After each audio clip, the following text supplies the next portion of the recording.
Salut tout le monde, bienvenue dans le 25e épisode de Tutobar.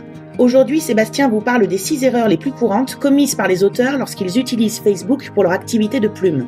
Cette vidéo est déjà ancienne puisqu'elle a été enregistrée en septembre 2015 pour l'ancienne version payante de Tutobar, mais son contenu est toujours d'actualité et ne justifiait donc pas de nouvel enregistrement. Bonne vidéo! Bonjour et bienvenue dans cette nouvelle vidéo Tutobar. Aujourd'hui, on va parler de Facebook et plus spécifiquement des erreurs à ne pas commettre sur Facebook. J'en ai identifié 6 principales. Ça fait quelques années maintenant que je travaille sur Facebook et je pense être en francophonie l'un des experts de la publicité sur Facebook maintenant, et on n'est pas nombreux à savoir réellement le potentiel de Facebook. Aujourd'hui, je ne vais pas vous parler de publicité, un petit peu à la fin, mais de l'utilisation normale de Facebook pour un auteur, l'utilisation gratuite de Facebook pour un auteur. Alors, la première erreur sur Facebook est de confondre votre compte personnel et une page. Vous savez, la page, celle où on met les likes, la fan page, qui est pour un auteur indispensable. Votre personnage auteur, on en a déjà parlé, n'est pas vraiment vous, en général une version extrême de vous, une version particulière de vous-même, une facette seulement de vous-même. Et votre fanpage d'auteur doit refléter ça. Elle est là pour que vous communiquiez en tant qu'auteur et pas en tant que vous-même, même si vous le ferez également sur votre compte personnel. Évidemment, il faut utiliser son compte personnel si vous avez décidé d'être auteur avec votre vrai nom, ou en tout cas avec le nom que vous utilisez comme compte personnel sur Facebook. Dans ce cas-là, ça ira beaucoup plus vite parce que vous avez déjà des amis. Donc la page auteur, c'est vraiment quelque chose d'indispensable, c'est pas un gadget. Pour un auteur qui veut vendre ses livres, Facebook est le réseau social le plus puissant et je dirais le média le plus puissant de relais, de fédération et de création d'un club de fans. Donc, vous devez utiliser Facebook et vous devez avoir une page Facebook.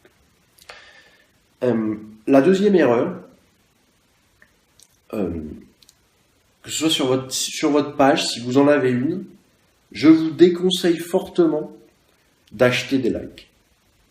Vous savez, il y a des services qui vendent des likes. Je vous vraiment déconseille formellement de le faire. C'est une erreur gigantesque. Pourquoi ? Facebook, l'algorithme de Facebook, quand vous postez une publication, va prendre un échantillon de 10% de la liste des personnes qui vous suivent, va leur présenter votre publication. S'il y a des likes, des partages, des commentaires, s'il y a de l'interaction, elle va le partager à l'ensemble des personnes qui vous suivent. S'il n'y en a pas, personne ne verra votre publication. Et c'est vrai également pour votre compte personnel. Je vous conseille fortement de faire un tour dans votre liste d'amis et de dégager tout ce qui sert à rien pour votre activité. Vous avez des gens qui ne sont plus actifs sur Facebook. Des gens, vous ne savez même plus pourquoi vous les avez en tant qu'amis. Des gens que vous avez eus en tant qu'amis pour une activité ancienne, mais qui n'est plus d'actualité. Les vieux copains d'école avec qui vous discutez jamais, vous les avez ajoutés un jour sur Facebook après les avoir trouvés sur copains d'avant et vous vous dites mais qu'est-ce que c'est que ce truc ?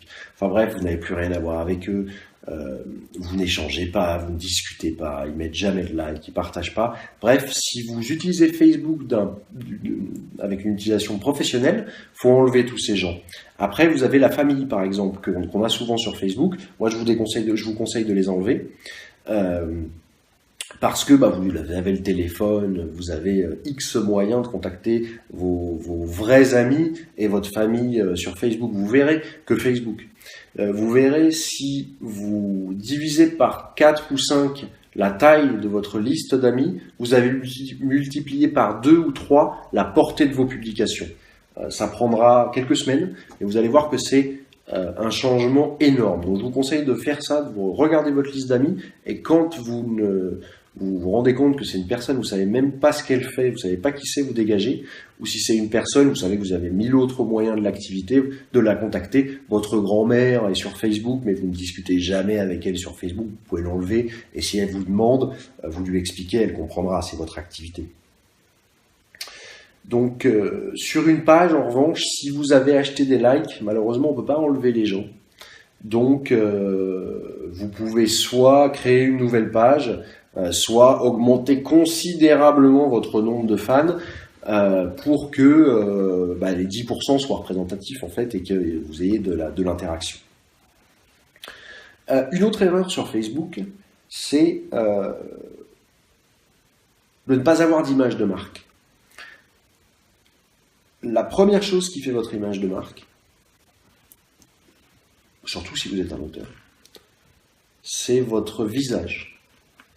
L'humain est ainsi fait que toutes les études marketing qui ont été faites là-dessus, sur le pouvoir des images, démontrent que l'image la plus puissante, c'est un visage.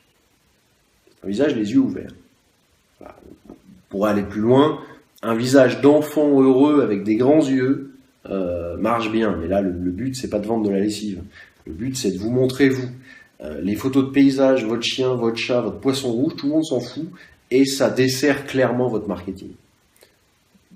Dépenser 15 € chez un photographe ou 150 pour faire une séance avec un très bon, pour avoir quelques photos, quelques belles photos de vous qui vous mettent en valeur. Il n'y a pas besoin d'être beau, mais juste d'être mis en valeur. De toute façon, les gens ne vous jugeront pas sur la réelle beauté physique, en revanche sur la qualité de la photo, oui peut-être. Donc il est important que vous créez cette image de marque sur Facebook et votre propre image de marque, votre propre visage est votre meilleure image de marque. En tout cas, c'est un pas très important. Ensuite, vous avez d'autres choses à faire. Je pense que la vidéo, j'en ai déjà parlé, la vidéo sur Facebook est quelque chose de très puissant et qui va créer cette image de marque qui va se diffuser beaucoup et vous apporter énormément de gens sur votre page. Faire des articles chez les autres. Je déconseille de faire des articles directement dans Facebook. Là, pour le coup, j'en vois pas l'intérêt. En revanche, faites des articles sur votre blog, partagez-les sur Facebook. Invitez les gens sur Facebook dans votre univers. Et pour ça, la page est indispensable, encore une fois. Vous invitez les gens chez vous, dans votre maison, dans votre univers, dans votre monde. Et votre visage, des vidéos, des photos, des articles sont vraiment des choses qui vont vous permettre de créer cet univers autour de vous. Cet univers unique parce que vous êtes, évidemment, c'est la palissade, une personne unique des univers comme le vôtre, il n'y en a qu'un. Si vous mettez des petits chats, il y en a des milliers. Et ça n'intéressera personne. Ensuite, une autre erreur commune sur Facebook, que je vois encore, énormément d'auteurs font cette erreur-là, surtout les débutants, ceux compris de la bouteille, et avec qui j'ai évolué en parallèle avec eux, le font de moins en moins, même s'il y a des irréductibles, c'est de prendre les groupes pour ce qu'ils ne sont pas. Les groupes d'auteurs sont des groupes de consanguins. Vous voyez pas quelque chose de péjoratif là-dedans, c'est pas le cas. Consanguin dans le sens où on est tous auteurs. On est entre nous, c'est l'entre-soi. Et faire de la promotion là-dessus, ça ne sert à rien qu'à irriter tous les autres. Donc les groupes ne sont pas là pour la promo, les groupes sont là pour se donner de l'aide, des trucs. Vous avez vu comme moi des groupes de 3000 personnes, vous postez quelque chose, vous avez 0 like. Pourquoi? Parce que tout le monde fait la même chose et même si les gens sont encore dans ces groupes, ils ont désactivé les notifications et ils ne les regardent plus, ce sont des groupes morts, même s'il y a 3000 auteurs francophones dedans. Et même si les auteurs sont effectivement des lecteurs, s'il n'y a que de la pub dans un groupe, que de la promo, ce groupe est mort. Donc, sélectionnez plutôt les groupes qui interdisent la promo et prenez-les pour ce qui sont des endroits d'échange, vous apprendrez des trucs. Une dernière chose que je vois encore beaucoup au sujet des groupes, c'est de partager souvent de la promo, mais pas forcément. La même chose au même moment sur 30 groupes différents. Alors ça, c'est le meilleur moyen de vous griller. Parce qu'au-delà d'être absolument inutile, encore une fois, vous les publiez sur des groupes, où tout le monde se fout de votre truc, c'est qu'en plus, vous allez irriter tout le monde. On est tous dans les mêmes groupes, les auteurs. On n'a pas 1 milliard de groupes, peut-être 30 ou 40, on est tous dedans. Si vous postez dans les 40 la même chose au même moment, ce sont les mêmes personnes qui vont les voir. Je vais avoir mon mur spammé de votre publication. Autant vous dire que vous êtes banni pour moi.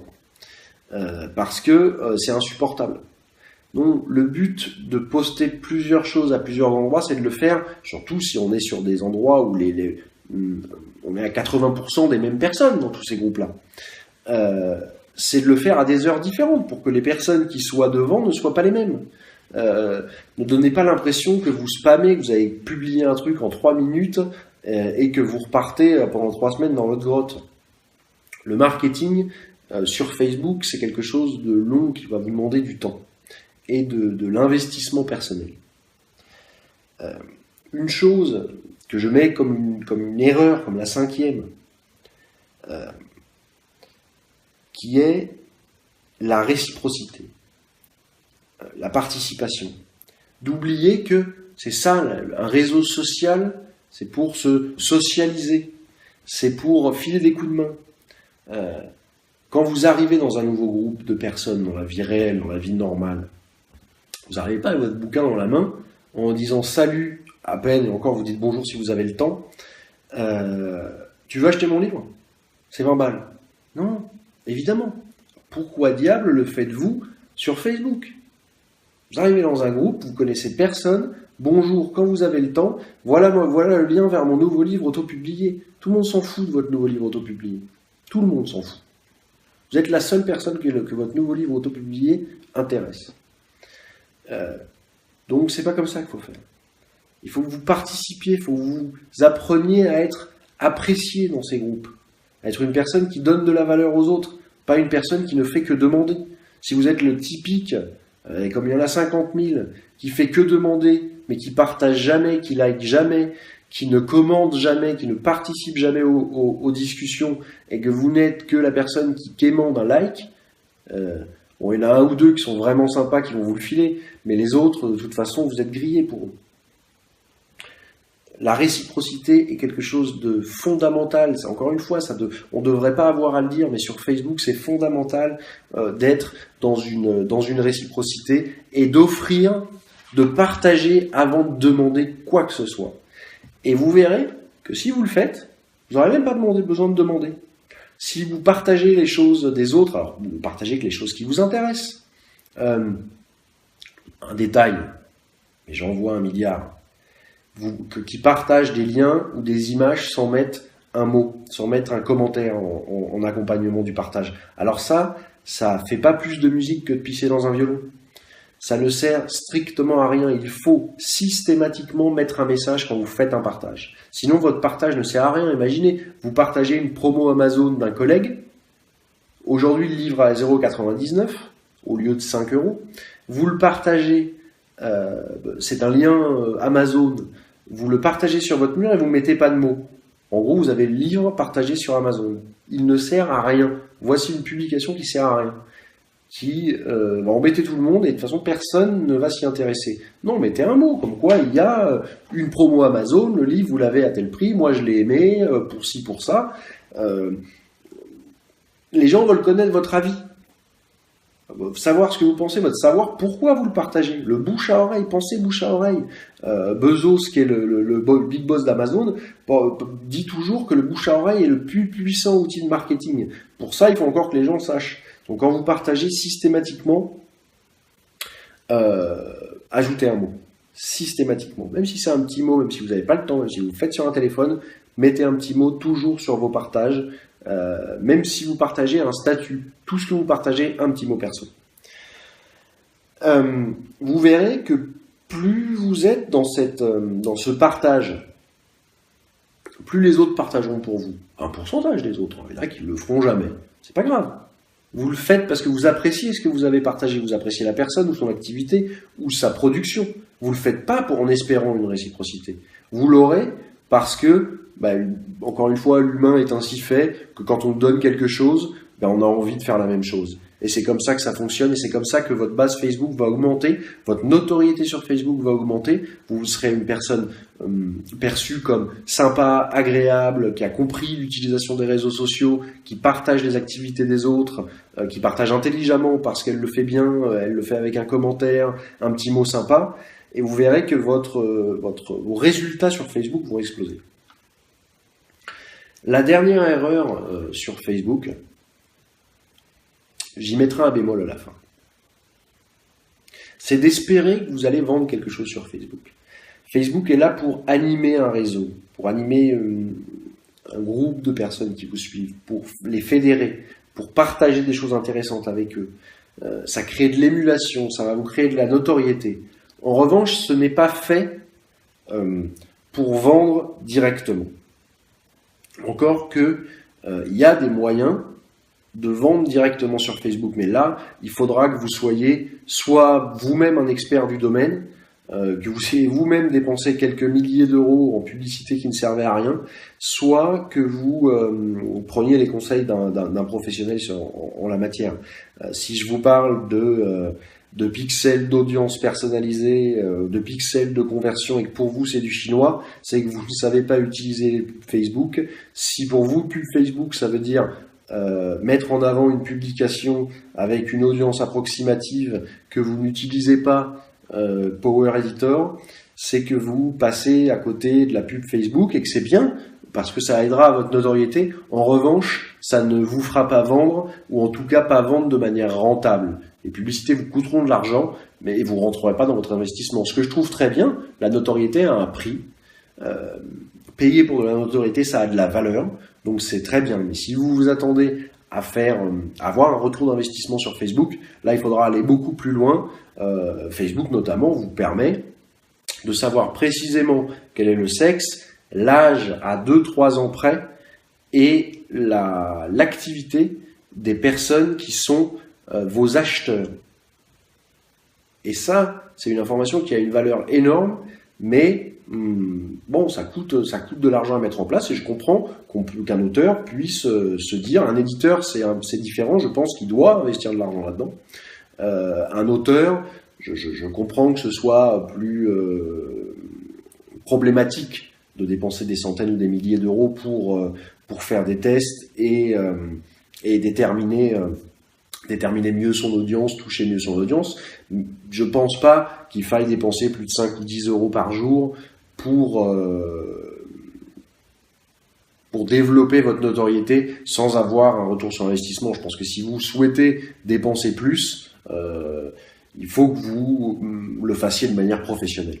Donc voilà, ne vous attendez pas à vendre sur Facebook. Alors, effectivement, il y en a qui vont me dire, mais moi, je vends sur Facebook. Oui, d'accord, mais je parle de rentabilité. Et moi aussi, je vends sur Facebook. Mais ça m'a pris des centaines d'heures d'apprendre la publicité Facebook, et des milliers, pour ne pas dire des dizaines de milliers d'euros d'investissement pour trouver les meilleures pratiques sur Facebook qui changent tout le temps et qui vous demandent d'être dessus en permanence. Mon activité professionnelle à part de l'écriture et de l'édition font que je fais ça, mais c'est pas le cas de tout le monde. Donc ne vous attendez pas, avec une utilisation simple et normale de Facebook, à vendre directement dessus.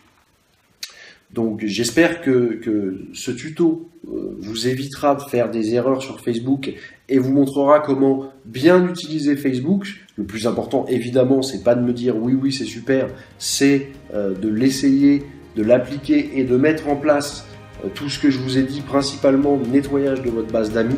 Là, vous verrez que l'impact est mesurable immédiatement. Je vous dis donc à très bientôt pour une nouvelle vidéo. Bonne journée, ciao. Merci d'avoir suivi cet épisode. N'hésitez pas à nous poser vos questions ou à laisser votre avis dans les commentaires. Pensez à liker et partager cette vidéo si elle vous a plu, et n'oubliez pas de vous abonner à la chaîne pour ne rien rater de Tutobar. Je vous invite aussi à venir nous soutenir financièrement sur Tipeee si vous souhaitez contribuer à la pérennité de cette formation offerte à tous. Pour ma part, je vous retrouve très prochainement dans l'épisode 26 qui sera un tuto de la catégorie écriture consacré à la bonne utilisation de la virgule. À très bientôt!